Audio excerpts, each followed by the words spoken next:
بسم اللہ الرحمن الرحیم۔ ناظرین السلام علیکم۔ YouTube news channel Kharian gazette میں ہوں گل بخشال۔ کھاریاں تو کھاریاں ہیں ناظرین۔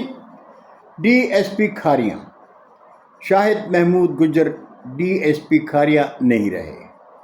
ان کی نشست پر ڈی ایس پی احسان ظفر جلوہ افروز ہو گئے اور اس محکمانہ تبادلے کو سوشل میڈیا پر تماشا بنا دیا گیا۔ ڈی ایس پی کھاریاں شاہد محمود گجر کی 1.5 سالہ تعیناتی میں کھاریاں کیا ضلع بھر کے باشندے بخوبی جانتے ہیں کہ انہیں ان کی حسن کارکردگی پر درجن بھر سے زیادہ تعریفی سرٹیفکیٹ اور اسناد سے نوازا گیا۔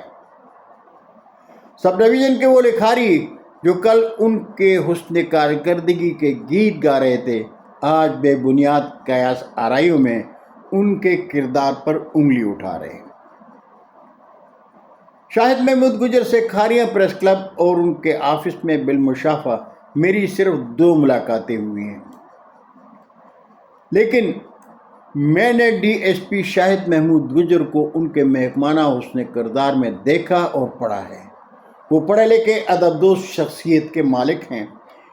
ایسے دور اندیش پولیس افسر محکمہ پولیس کی شان اور پہچان ہوا کرتے ہیں۔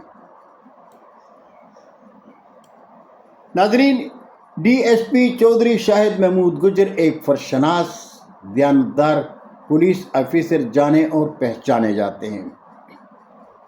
محکمانہ تبادلے ہر محکمہ میں ہوا کرتے ہیں۔ اگر ڈی ایس پی چودھری شاہد محمود گجر کھاریاں سے الوداع ہو گئے تو کون سی ایسی انہونی ہو گئی ہے؟ ممکن ہے آنے والے کل کو وہ ضلع گجرات کی کسی تحصیل یا ضلعی ہیڈ کوارٹر میں تعینات ہو گئے تو بہت ممکن ہے کہ ان کے کردار پر انگلیاں اٹھانے والوں کے منہ کالے ہو جائیں۔ ڈی پی او گجرات نے ضلع گجرات کے تمام تحصیلوں کے 10 تھانوں کے ایس ایچ او صاحبان کے تبادلے کر دیے ہیں۔ کیا وہ تمام ایس ایچ اوز کرپٹ، خائن یا غیر ذمہ دار تھے؟ جانے شعور کے اندھے کیوں بھول جاتے ہیں کہ عام انتخابات کے سیزن میں برسر اقتدار حکمران اپنی جیت کے لیے ایسے حربے استعمال کیا کرتے ہیں؟ من پسند الیکشن ریزلٹ کے لیے تحصیلوں اور تھانوں کے افسران کے تبادلے ہوا کرتے ہیں۔